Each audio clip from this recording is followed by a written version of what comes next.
Hello, my name is Lee Presser. This is my show. I speak frequently to very interesting people. Some of these conversations are so exciting, so intellectually stimulating, I thought others might like to listen in. This is the reason we started recording Conversation with Lee Presser. Welcome to Conversation with Lee Presser. It's common knowledge that the state of Illinois is in deep financial trouble. The state budget expired at midnight on June 30th, and yet the state government is still spending, even though there's no budget in place to authorize it. This happens because of court orders and continuing appropriations. Illinois continues to pay state employees, make pension payments, finance many social service agencies, and issue various other payments as if it were operating on last year's budget. This is happening while Illinois and Chicago are teetering on the edge of bankruptcy. Our guest today is Illinois State Senator Dave Luechtefeld. I hope he can help you make sense of what's actually going on in Springfield. Dave Luechtefeld has been a public service servant his entire life, first as a social studies teacher and coach in the Okawville School system for 38 years, and continuing after his September 1995 appointment as a state senator for the 58th District. During this half hour, we're going to learn why Illinois is in the financial mess and what the possible outcome may look like. Senator Luechtefeld, welcome to Conversation. Morning. For the first time. Yes. We're glad to have you here with Good us to be today. here. Unfortunately, it's on rather somber note. We're going to talk about Illinois, not the positive things. We're going to talk about the mess that Illinois has gotten itself into. Now, you've been, since 1995, a senator, so you've sort of been there. You've seen what's happened. Excuse me. Although you've not had as much of a hand in it because Republicans in the Senate have not. When's the last time there was a Republican majority in the Illinois Senate? Well, back with the Democrats actually been in charge for the last 12 years, or going on 13 years now. So it was 2002 was the last time. It's been frustrating. And how long were the Republicans in charge before that? They were in charge, I think, from about. I didn't come in. When I came in, they were in the majority, and I think that happened in 1994. Okay. And then held it until 2002. Okay. So now the House, keep in mind, the House was in control of the Democrats all but 2 years of all that time. Okay. So Republicans, and especially at this particular moment, because there are so few Republicans both in the Senate and in the House, Republicans have virtually no say in the outcome of bills. Is that an appropriate way to look at it? I think as long as Democrats stick together, they have what they call a supermajority. Plus they have the governor, or had the governor for some 12 years. They could do anything they wanted to do. You know, if they saw a problem, you would think that something should have been done about it. But we didn't do anything about it. We just kept going deeper and deeper and deeper in debt. And even today, there's sort of a feeling that now you have a Republican governor that the Democrats are now stymied. If they want to, they have a supermajority. They could override his veto of the budget. They could override that this week if they wanted to. They could then pass a tax increase to pay for it. And if the governor vetoed that, they could override that. So it isn't like the governor is the block. He certainly is saying, unless changes are made, I'm not going to sign that budget. But if the Democrats really wanted to, they could continue to dominate what goes on in Springfield. Now, as I understand the budget process, there are chairmen of standing committees in the House and the Senate, and that these chairmen, they gather data, and then they have to fund certain functions that fall under their particular committees. Then it gets put together at the budget committee level, and then things are hashed out between in the House, and then later on in the Senate. Then there has to be a coordination between the two bodies, and then a document is put on the governor's desk, and then he either signs or he vetoes this. Right. Is this the process? It should be. The process should actually be. Okay, so how far along are we in that process of regular order? Well, actually, the Speaker of the House and the President of the Senate basically took the governor out of it and said, we're going to do a budget. And they did a budget. So there is a budget. A spending budget or a I mean, have they found the appropriations necessary to fund this spending? That's the problem. They did the budget, passed it, the spending issue, Right. and then said to the governor, here it is. And you need to sign this, and then, or you also need to help us or find a way to pay for this. The governor basically said this budget is not balanced, and they admitted it was probably $3.5 to $4 billion short, and basically said this is it. This is what we're going to pass. They did it, and the governor vetoed it, and now that's where it's at right now as it stands. If they wanted to, they could override that governor's veto and have a budget tomorrow. Yes, but isn't there some annoying little thing in the Constitution of the state of Illinois that says that there has to be a balance between the spending and the revenues? That's certainly in the budget, but I was amazed when I came to Springfield that you really, you talk about a balanced budget, that means you take in as much as you spend. Basically, we can go and have, for the last 12 years, either steal from the pension fund, steal from the road fund, other special funds, borrow the money, or move the payment cycle back and call it balanced. Anybody with any sense knows that you can't do that forever. I've been saying to whoever would listen for the last 10, 12 years, we're headed for a disaster. You just can't keep doing that. And we're there now. And now, of course, you have a Republican governor, I think, who wants to fix it. Has only been there for 8 years. Pretty hard to blame him for the problems that we have in this state.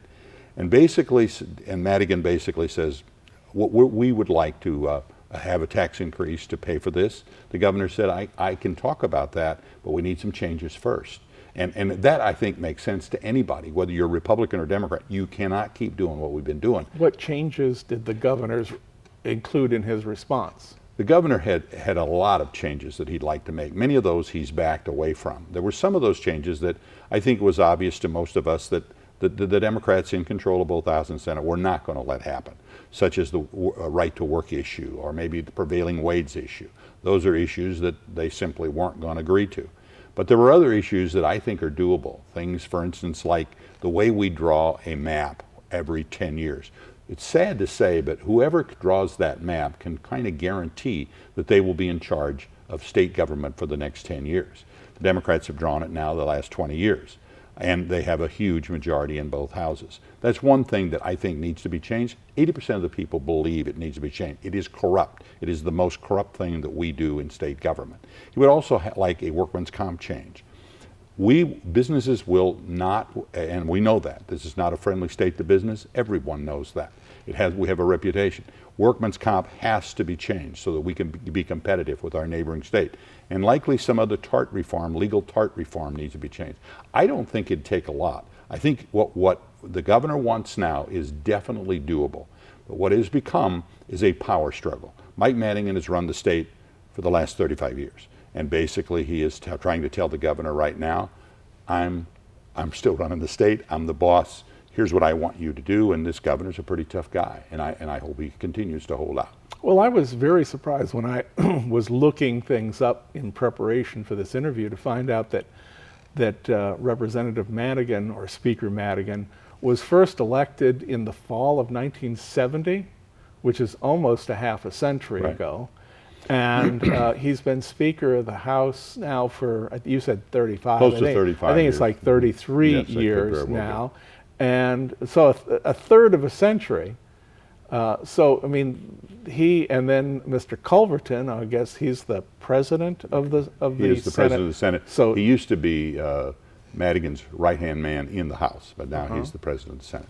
Okay, so he's been there since in the legislature since 1978, and I think he came in right around into the Senate somewhere around the time you did too? A little bit before I did, and then he has been the president of the Senate since Emil Jones left, and that's probably about the last 8 to 9 years. Yes. Okay, so we have guys who have been there for a long time. They should know better. You know, I happen to be a Republican, and quite often when you are interviewed, I think people sense that, you know, the Republican is going to give his side of the story, the Democrat is going to give his. There's only one real set of facts, but yet you'll hear completely different stories. I try not to do that. You know, have the Republicans been wrong at times? You know, one of the real problems we have is the pension. And that's gone on for a long time, and not funding the pension and that sort of thing. And Republicans have had somewhat of a hand in helping create that problem. Pause there for just a second. Explain to people, because they hear this in the news, oh, the pension's not being funded. What exactly does that mean now and in the long term? What does underfunding the pension actually mean, and whose ox is going to be gored? Well, I think both parties have to take some blame over the history of the pension system. The state's supposed to put in a certain percent each year into the pension to keep it viable. This is for state workers. This is for state workers, Okay. yes. And they have not done that over the years. Now, probably the most vigorously not putting into the pension happened during the Blagojevich administration. But back in the Thompson and certainly the Edgar administration, some of that did happen. So I think Republicans have to take some blame for that. But what has happened over the last 12 years is unacceptable, almost criminal, because you didn't have to be the smartest guy in the world to see what was happening. We were headed for a disaster. And people say to me, and the Democrats ran the place completely for the last 12 years. And again, you know, Republicans, for instance, you know, have really had very little to do with like the tax increase or any of that sort of thing. There were no votes from the Republican side. They've done what they wanted to do over the last 12 years.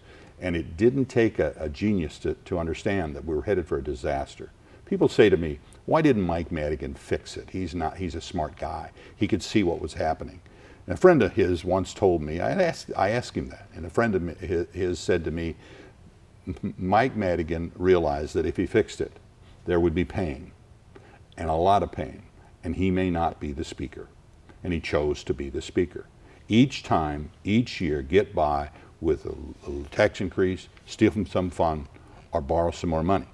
We all know you can't keep doing that, and we are where we are right now. And to try to blame this on the governor is just, I mean, I hope people can see, man's been there 8 months. Certainly he did not create this problem. He is trying to fix this problem, and the only way to fix it is change the direction that the state is going. Say there's a 45-year-old state worker who's at this point been in the job 20 years, okay? And I don't know what it takes in order to get a pension, but what is the expectation of this 45-year-old when it does come time to retire and he expects to live for the rest of his life off of this pension fund? Well, you know, that's a very good question. Is it fixable? Certainly, I think there have been attempts to do some things to fix it, but in the process, the Supreme Court has declared all of those attempts unconstitutional. Where we go from here, you know, I'm not real sure. This is something that may take a constitutional amendment to change it, but at the present time, the court has shot down everything that has been tried. The folks over at CNBC, when they were discussing the state of Illinois and its financial troubles, and like I said, they used the words teetering on the edge of bankruptcy, both the state and the city of Chicago, they were sort of laughing about it, but not really laughing at the situation, but laughing at the lack of seriousness of trying to solve this problem. But one of the things that they did talk about was that many corporations, when they get into financial troubles, the main thing that they do is shed legacy costs. In other words, they're right now paying for things that happened in the past in present dollars, and those present dollars can't go to present operations and present pay.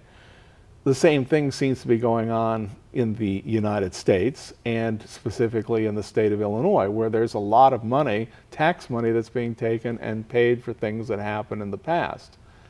Is it possible that in the state of Illinois that a decision is going to be made that, yeah, we made promises, but it's impossible for us to keep those promises?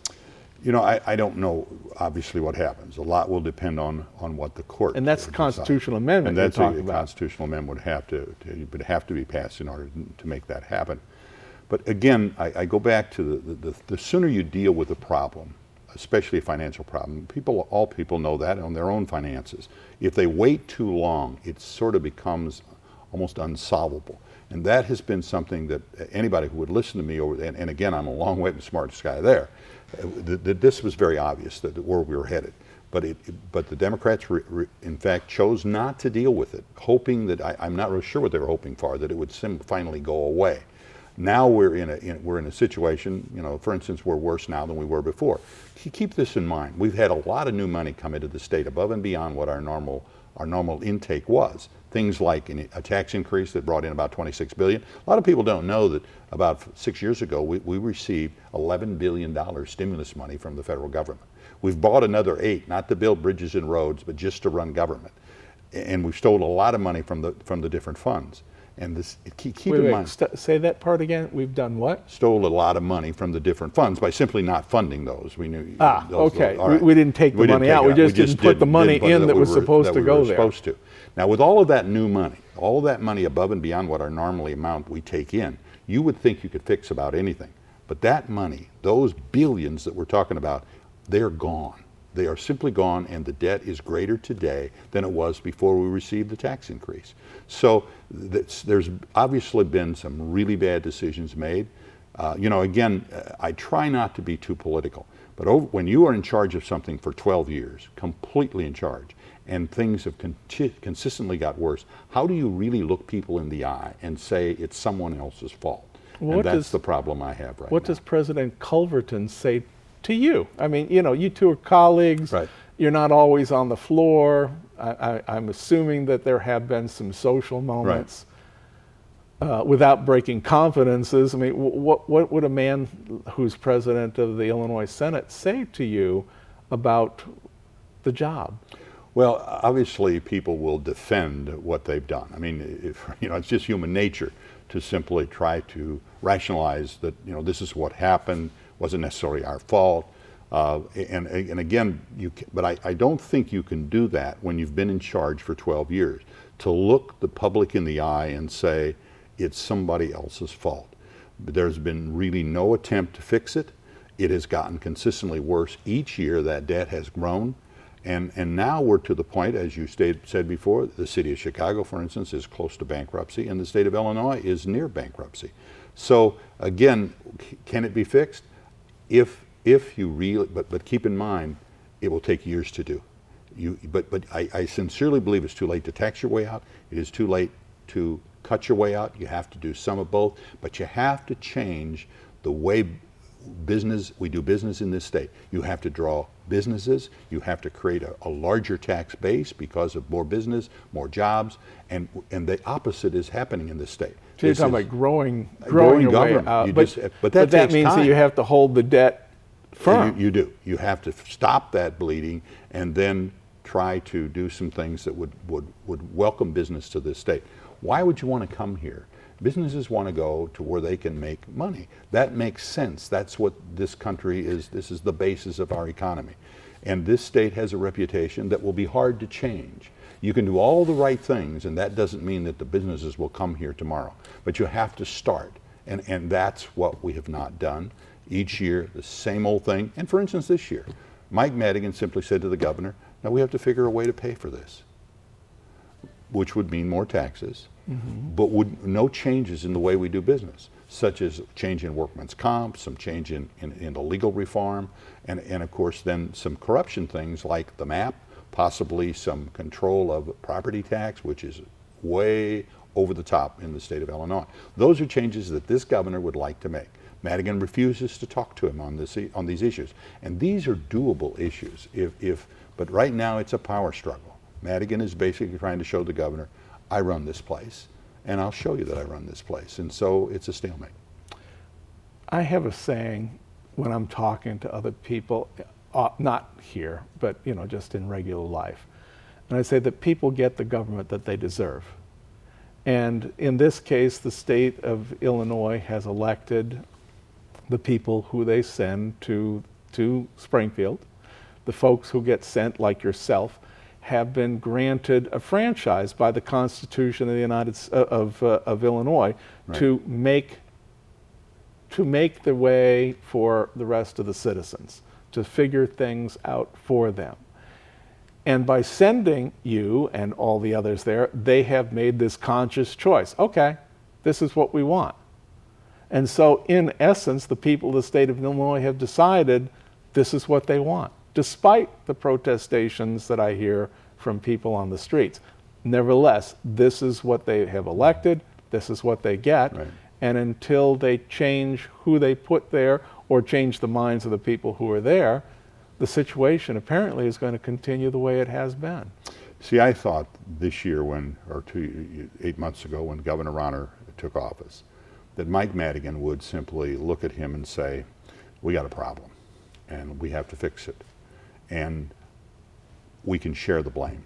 You see, I mean, and honestly, I think this governor was willing to say, okay, fine, let's do the things that we have to do. I'm willing to take some of the blame.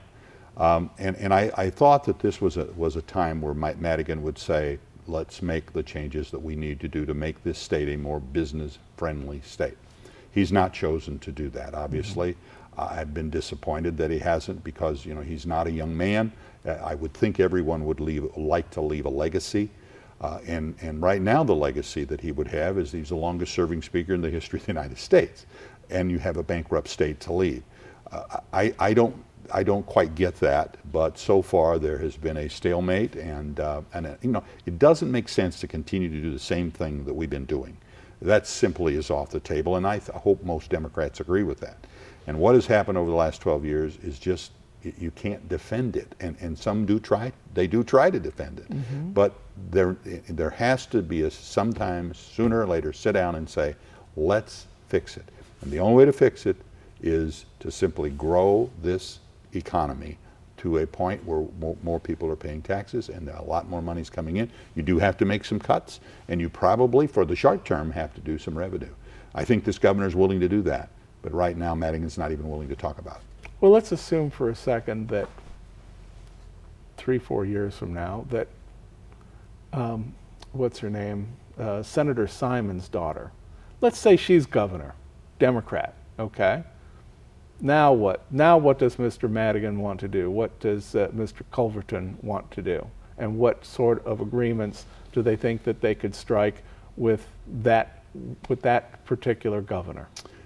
Well, it depends on who the governor is. Well, no, I'm saying, let's just say it's Senator Simon's Senator daughter. Simon doesn't get there. She's running for my spot. I don't know whether you knew that or not, but she's running in my Well, that's right. district. You're Yes. retiring, and we're going to get to that All in right, just a fine. minute.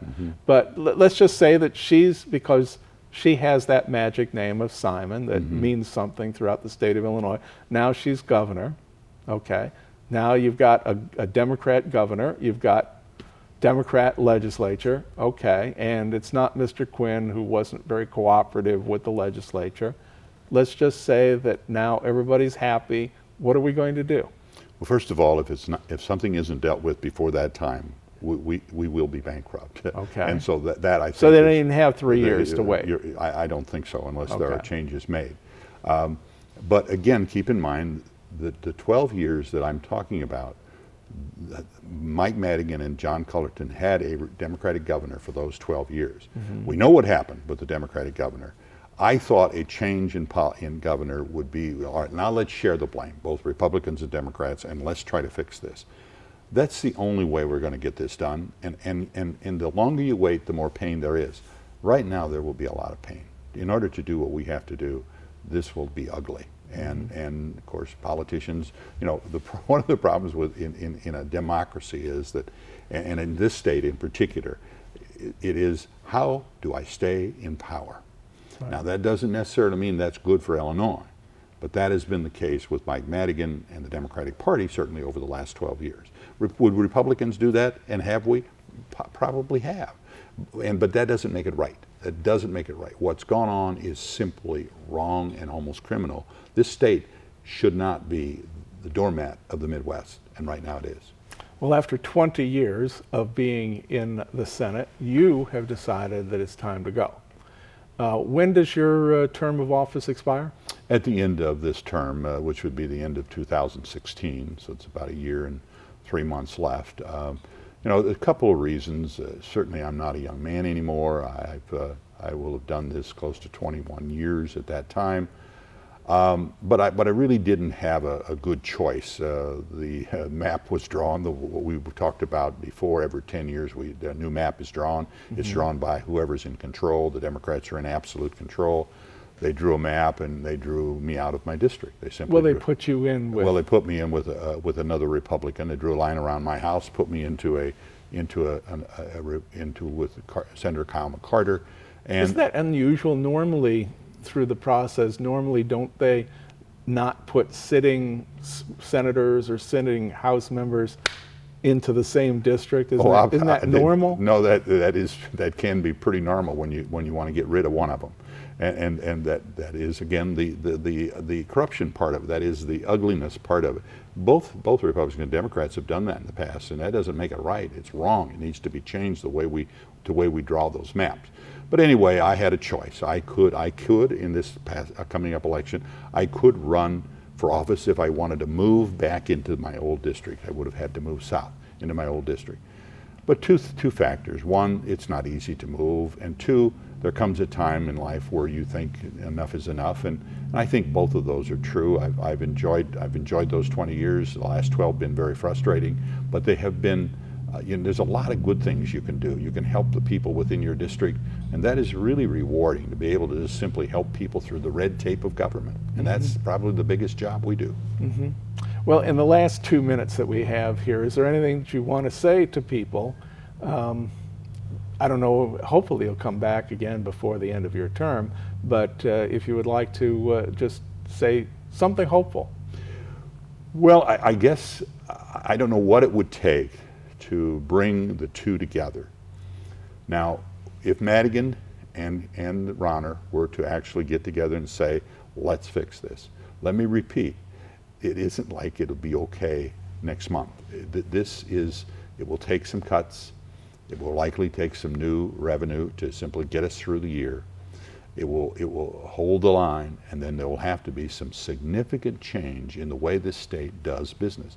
It doesn't make a lot of sense to continue to do what you have been doing up to this point. Well, citizens are going to have to lower their expectations of what they expect to be monies to be from the Treasury to be handed to them. Isn't that true? Well, no question about it. The problem with politicians is that it's many times decisions are made in how do I stay in power, or how do I gain power? And many times those decisions are not good for the people, and that is what has happened certainly over the last 12 years, and I'm sure it's happened before this time, before those last 12 years at times by different parties. But what has happened over the last 12 years, you cannot defend and really truly look people in the eye and give a good defense. Now, certainly Democratic legislators try, but it is, I don't see how you defend that when you've been in absolute control for 12 years and things have continually gotten worse. Something's wrong. Yeah, in just a couple of seconds, just a couple, do you think from what you've heard that people have had enough of this, enough to where they're willing to change the elected politicians, or no, they still believe in the system as it exists? I think they had enough of it to elect certainly a Republican governor. This is, I think, by nature a Democratic state. That's one point. Okay. Well, thank you for being with us today. I appreciate your sitting through this sort of grilling, but thanks. Thank you. And to the audience, I've been speaking with State Senator Dave Luechtefeld. He represents the Illinois 58th District. We've had a very interesting discussion about this budget issue in Illinois and near bankruptcy of the state. This is going to be uploaded to YouTube, so if you want to show it to your friends, just go to YouTube, look up Conversation with Lee Presser, David Luechtefeld, and you'll see it. See you next time. Thank you.